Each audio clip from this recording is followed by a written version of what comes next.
evening, afternoon. Hello. Happy lunchtime. Happy Friday. Oh, it's more than just a Friday, though. It's not just a Friday. It be International Talk Like a Pirate Day. Yarr.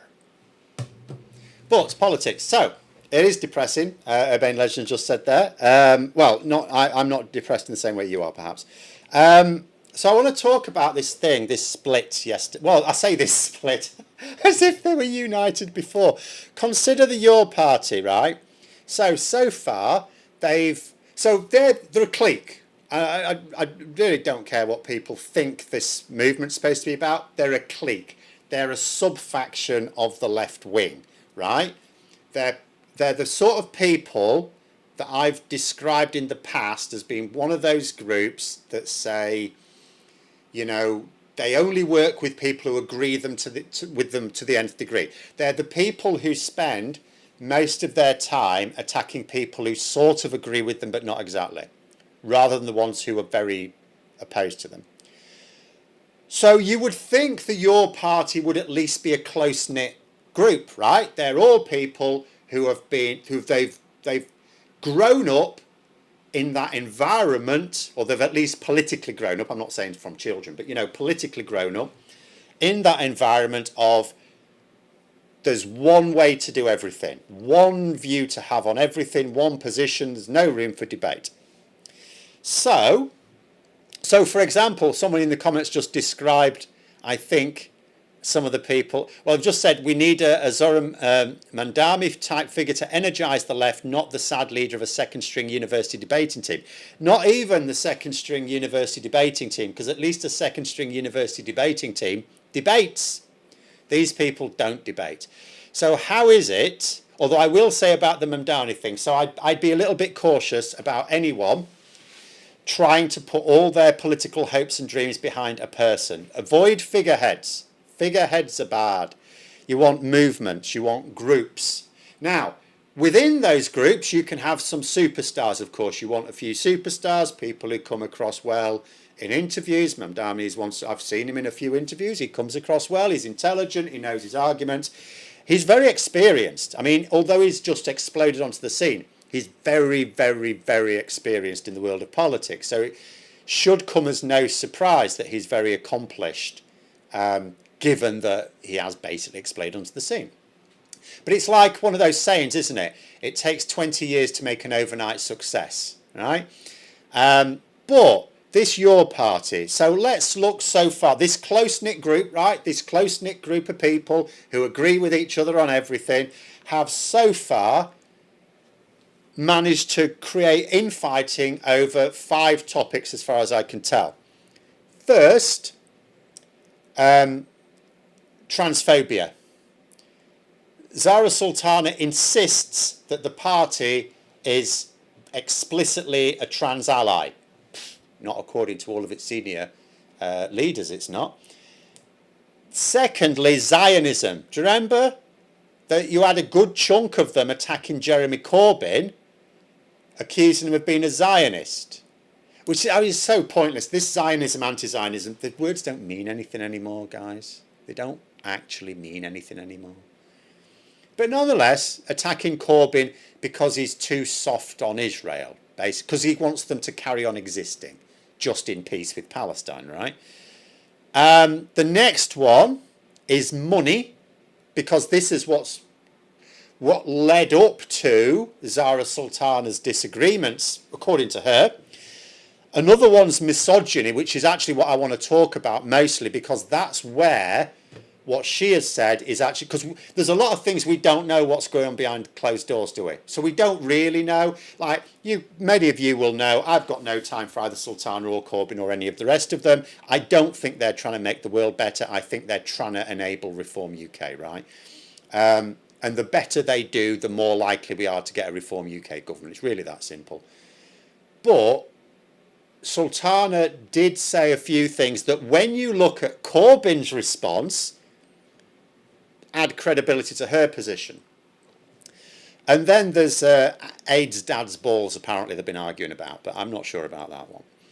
But Goose there saying Zach Polanski must be chuffed to bits, Your Party making the telepathic anti-NATO breast grower look positively professional. Someone earlier on, who was it, who described him as hypnotits? That's my new name for him now, Zach Polanski. Sorry if people like Zach Polanski, but everyone gets a nickname. Nicknames don't have to be complimentary. Hypnotits, I like that one. Anyway, let's go over. First of all, though, before I talk about that, I want to just talk about misogyny in general in politics. So there is. It's no surprise that every few years you get an outsized number of female MPs leaving Parliament before you would think their careers are done.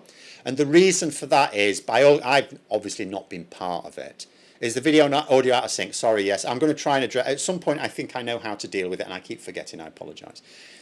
But there is a huge undercurrent of misogyny within Parliament, within all sections of government. And some of it's potentially unintentional, but it's still there. And I think it's there primarily because a lot of people in Parliament are privately educated men who went to boys' own private schools, usually boarding schools, so they grew up not really encountering women. So they don't, and they basically grew up in that sort of ultra entitled environment. And it's just a recipe for disaster. So you get a lot of explicitly boorish, misogynistic behaviour in politics. And I think a big part, and I think you get it in other countries as well, but I think a big part of it is to do with the way so many MPs are privately educated men. And not just privately educated in boys' own schools, right? Which doesn't help.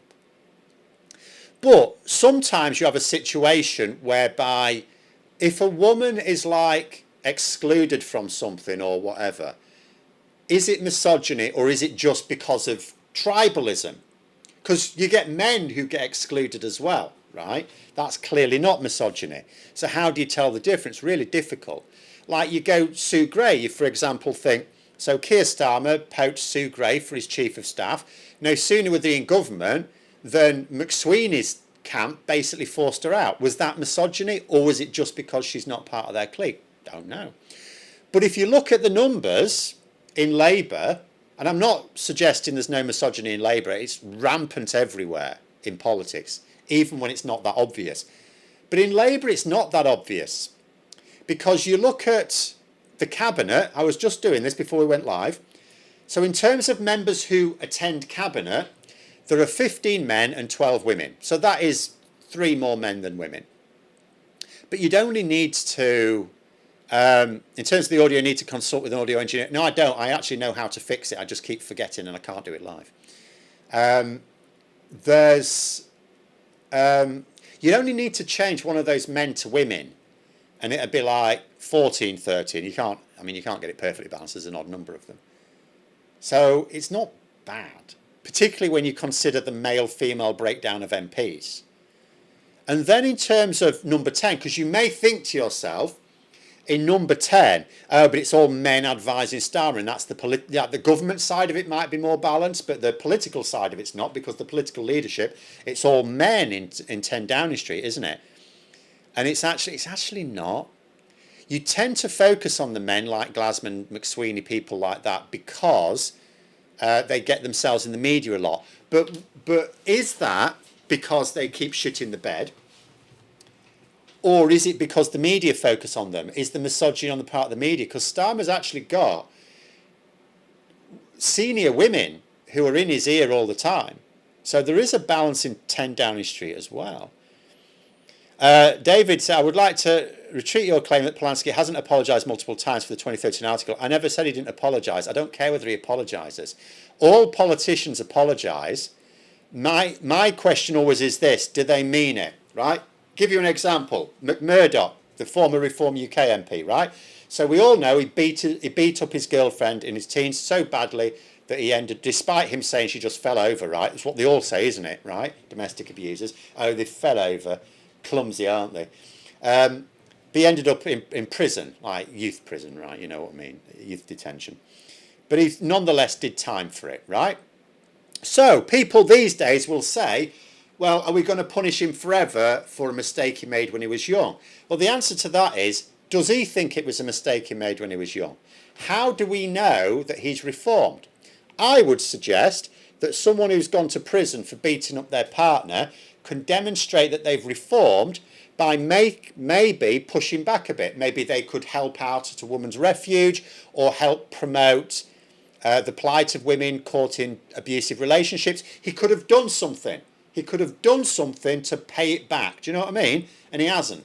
So I think it's fair to carry on characterising him as someone who beat up his girlfriend. And it's the same with Polanski. I don't care about an apology. What has he done? What has he actually done to show that he regrets it? Because what was he doing at the end of the day? He was conning people. I'd say he's still conning people. He's a populist. He's openly a populist. What is a populist? It's a con merchant. A populist is someone who tells you that this group of people should hate that group of people. I don't like that behaviour, I'm going to be honest. But anyway, let us get on to the point here. So on to misogyny in the Your Party. So Zarah Sultana, I'm going to put up what she said. Well, actually, no, first of all, I'm going to put up which is basically Jeremy Corbyn at this point, let's be honest. Just for those who haven't seen it, because this is really remarkable. So for those who don't know, while I put it up, what happened was Zarah Sultana puts out like an email with the official Your Party stuff, directing people to be able to sign up for the party, paying membership fees, £55 a year, or direct debits for that, which is a weird one because it doesn't really split evenly into 12. I'm not sure how that works. But anyway, so she puts that out. Then you get this sent out to people. So I'm going to read it out for those who haven't seen it. Urgent message to all yourparty.uk supporters. This morning, this was yesterday, this morning an unauthorised email was sent to all yourparty.uk supporters with details of a supposed membership portal hosted in a new domain name. Legal advice is being taken. I'm going to come to that in a moment. That email should be ignored by all supporters. If any direct debits have been set up, they should be immediately cancelled. The agreed process was announced on 1st of August. The Independent Alliance Group of MPs, Jeremy Corbyn, Zarah Sultana, Iqbal Mohammed, Adnan Hussain, Shoktak Adam and Ayub Khan, are stewarding and accountable for the foundation process for the new party.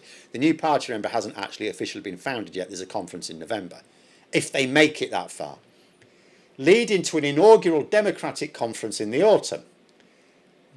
Democracy, actually, is another one they're arguing about. Zarah Sultana has brought that one up as well. Earlier this week, we shared new details about the roadmap to the launch, including our plans for mass regional assemblies and our founding conference. Soon you will be able to turn your support into membership at yourparty.uk and shape the future of our party and our country. Signed, Jeremy Corbyn, Ayub Khan, Adnan Hussain, Iqbal Mohammed, Shoktak Adam. This is Corbyn's tweet. Well, this is the message that has come. Yes, Corbyn tweeted this out yesterday. So basically what you've got here is you've got them setting out 5 men and a woman are part of our governance, is what they're saying. The stewarding is the word they use. Signed the 5 men. Now, regardless of what's going on behind closed doors, do they not see how bad this looks? Do they really not see? And it got worse because this was what was tweeted out. But what was sent out to the members, I saw someone posted up a copy of the email. At the end of it, it says, it was sent, yours in solidarity or something. And I was thinking, they're basically making it clear they're not standing in solidarity with Sultana. So then, I'm actually just going to put up, so let me get rid of that. Let's put up the next statement that came out. This was a few hours. Should I go for Sultana's first? No, we'll put this one. Sorry, that's the wrong one. I've just done that one. The one that came up before it. No, sorry, since it. Sorry, get it right. Then I'll put up Sultana's response, because it's really quite remarkable. And as I say, on this particular case, I mean, it just looks really bad. Whoever put these letters together for your party, these men, just it's stunningly bad. Anyway, it says, following this morning's unauthorised email to yourparty.uk supporters, the data controller has reported the matter to the Information Commissioner's office. So basically they're raising that. Now, I don't know whether they have to do that or maybe they're just raising the legal stakes, but they're basically accusing Sultana of fraud here. Because she was talking about the fact that 20,000 people signed up to it. That's £1 million. It's over £1 million, right? So they're basically accusing her of fraud. So they have now referred the issue to the Information Commissioner's office. We will cooperate with Information Commissioner in full. Cooperate to do what? To make sure that the party doesn't get in the shit, or are they using this? Because I'll tell you what I think before I go on to anything else. I think they stitched her up, you know. Because this has got shades for me about the way they stitched up Tom Watson when he was like leader, right? I think what's happening here is, I mean, maybe Zarah Sultana is like being a bit too pushy. I don't know, because we don't know what's going on behind closed doors. I think they've decided they want to freeze her out. For whatever reason. She reckons misogyny, might be. Anyway, it says a false member. I mean, the words are really designed. These words are attacking words. They're not the words they strictly speaking had to use. Like they say, a false membership system. Did they have to use the word false? Why are they using the word false? It's all about, this is a massive attack on their own co-leader. Is she still co-leader? Is she co-leader or is she just co-founder? What is she? What is she at this point? Because when she announced the party, she and Jeremy Corbyn were going to be co-leaders. Is she a co-leader or is she just a co-founder? What do you think? These developments are a blow for everyone who has put their hope in a real alternative. The alternative, by the way, if they get their way, is Reform UK. I cannot say that enough. Following Zarah Sultana's unilateral announcement of the launch of a new party on 3rd of July. So they're getting... Now, this is where I'm actually going to back Corbyn, because she did do that, right? Sultana did actually announce the formation of the party before Corbyn had agreed to it. So he actually has got cause for complaint there.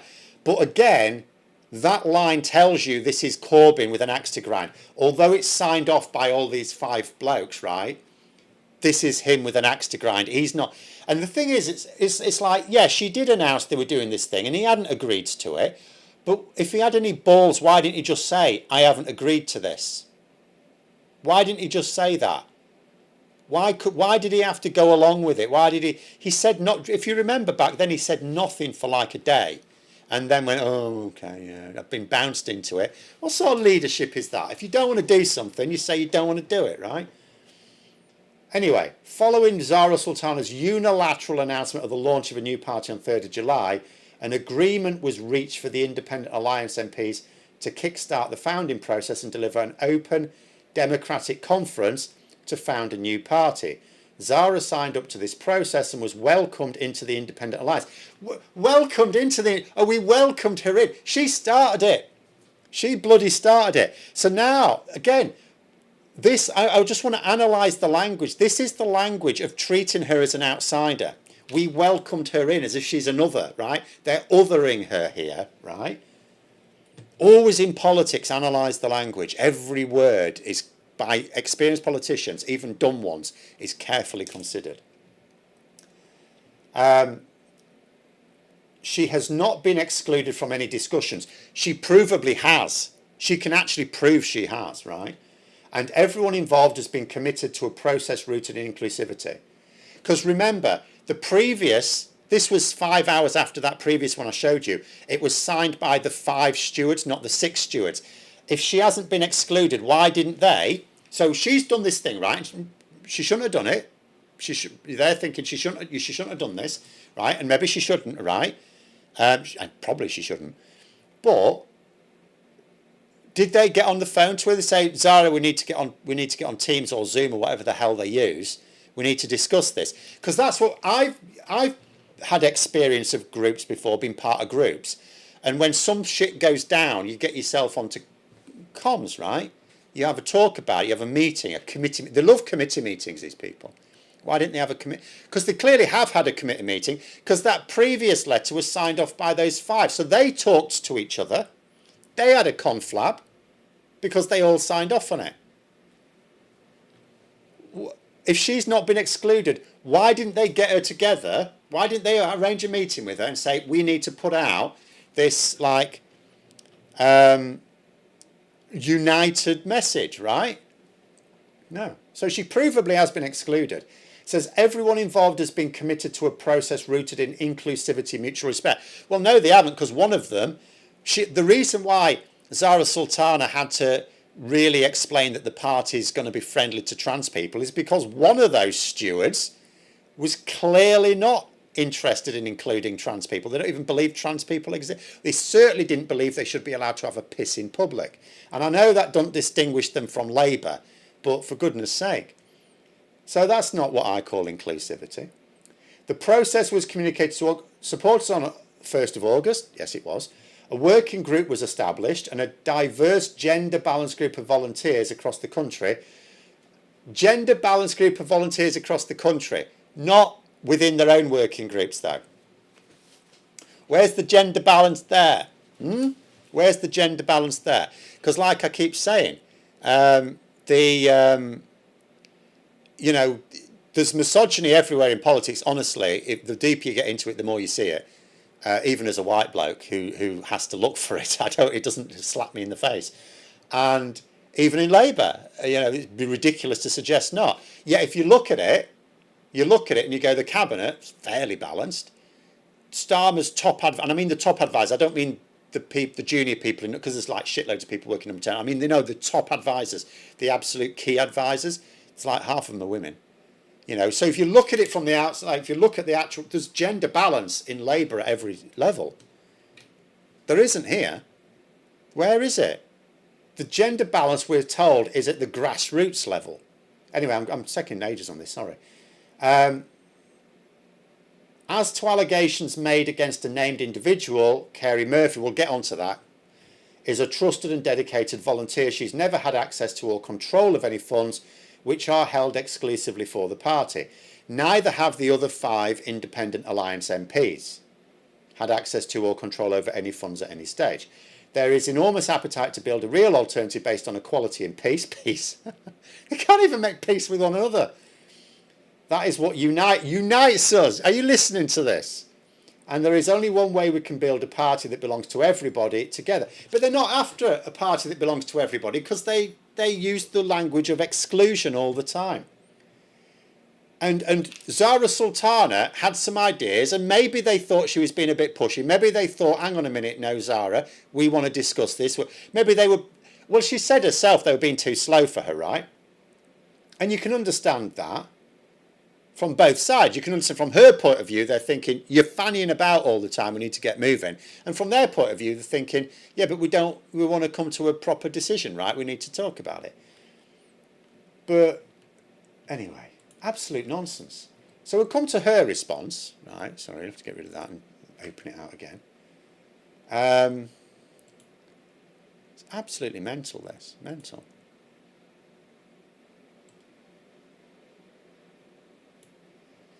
So I'll just catch up with some comments while we're doing that. Should Starmer apologise for calling immigration to UK dark and squalid? Didn't he already do that? I think he did already apologise.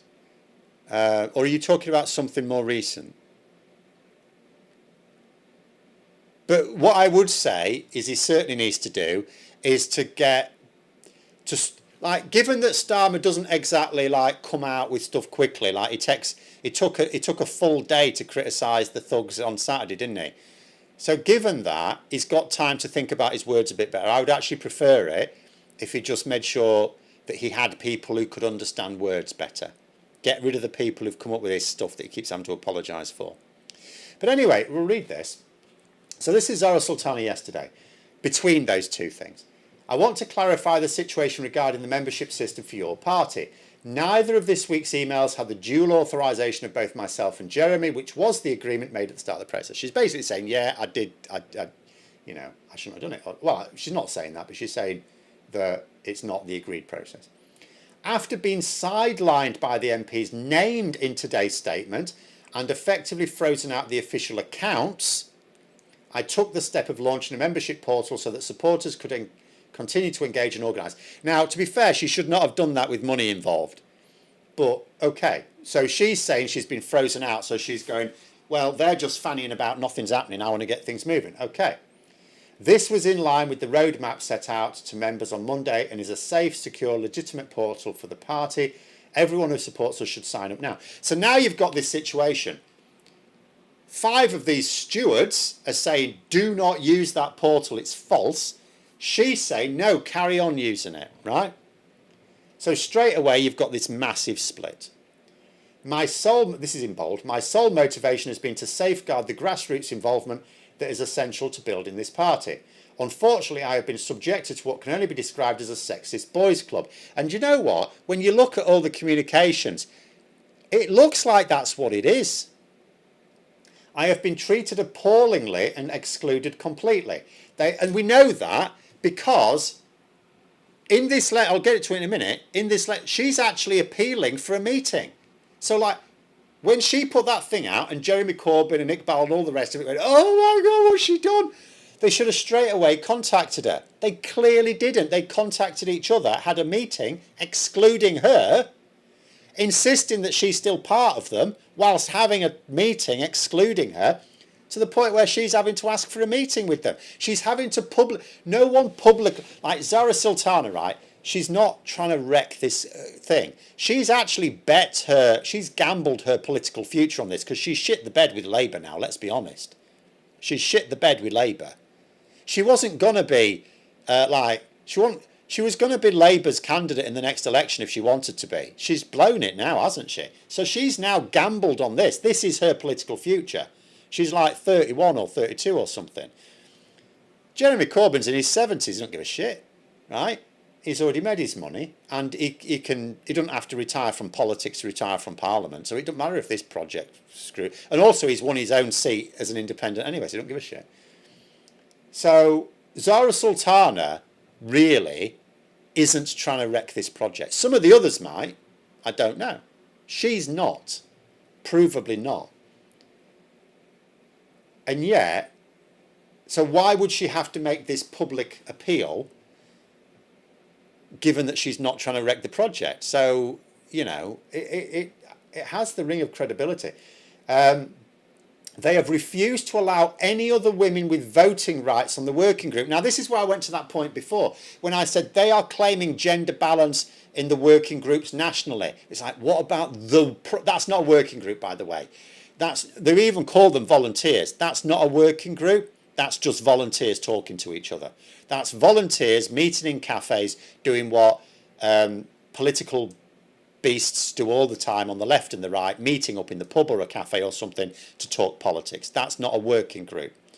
There's a working group for this party that is assigned by the party leadership, and she is saying that there are no women on it with voting rights. There's maybe some turn up to a meeting, they're allowed the odd biscuit, but she's saying there's 0 women with any voting rights on this working group, right? And so that's her word again, right? But they're not even trying to claim otherwise. Remember, that second thing I read out from them was after this.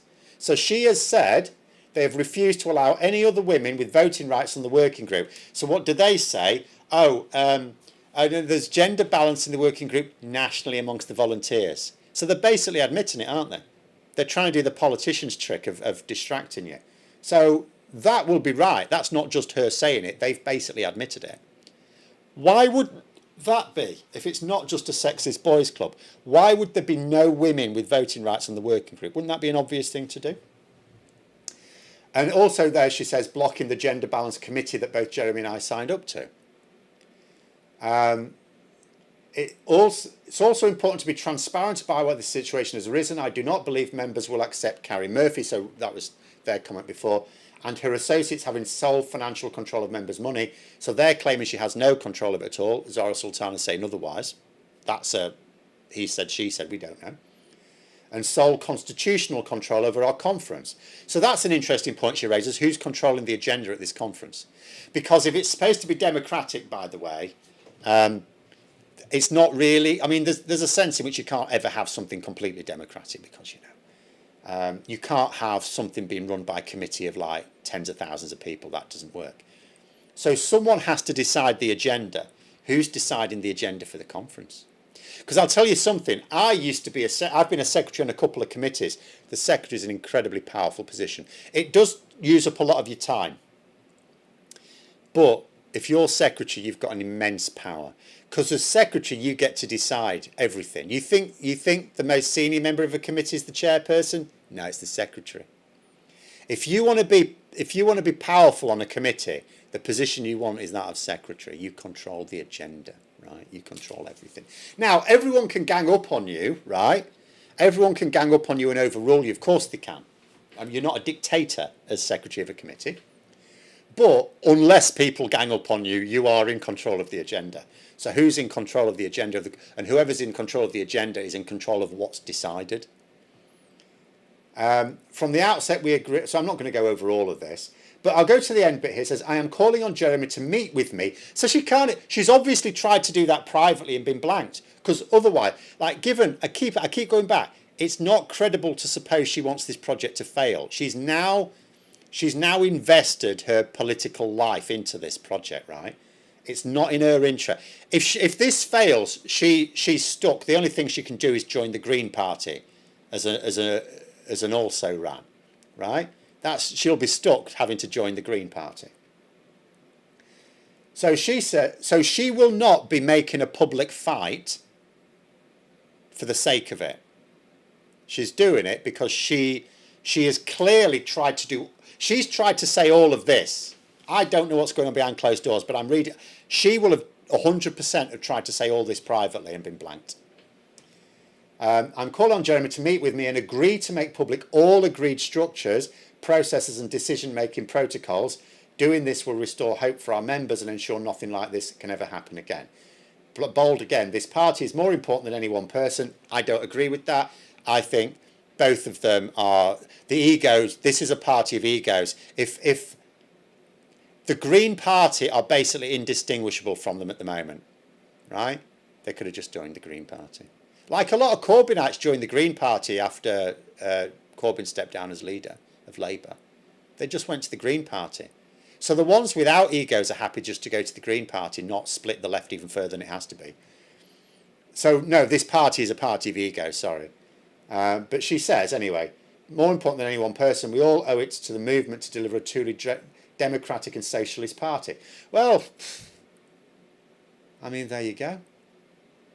Absolutely mental. Absolutely mental. To actually have had to say that in public means she must have tried to say it in private. So I don't know what's going on. I mean, in terms of what we know that Zarah Sultana clearly shouldn't have launched that portal, right? Because she's basically saying herself in that note that it wasn't authorised, right? Because I was thinking to myself yesterday, was she stitched up in that? Did they tell her, oh yeah, we do this thing, and then she did it, and then they all jumped on her? Was it a trap for her? It seems that no, she acknowledges that it wasn't actually signed off on, even though she also says it was the thing that was supposed to happen. So maybe she just released it too early or something like that. I don't know. Obviously, she didn't just knock it out in a morning. You know, a secure website for taking people's personal financial details obviously has been built for a while. So it must have been built with the rest of their knowledge as well. So I'm guessing this portal was constructed with all 6 of their approval, but not launched at the time that they all wanted. So we know that, but we also know that she is being excluded. They deny she's been excluded, and yet they've basically proved it themselves. First of all, she is actually having to publicly call for a meeting when that's not what you would do if she wasn't being excluded. Second of all, they those 5 men clearly had a meeting yesterday with each other, but not her. Why didn't they meet with her? She's clearly wanting a meeting. Why didn't they meet with her? How is that not exclusion? Anyway, sorry.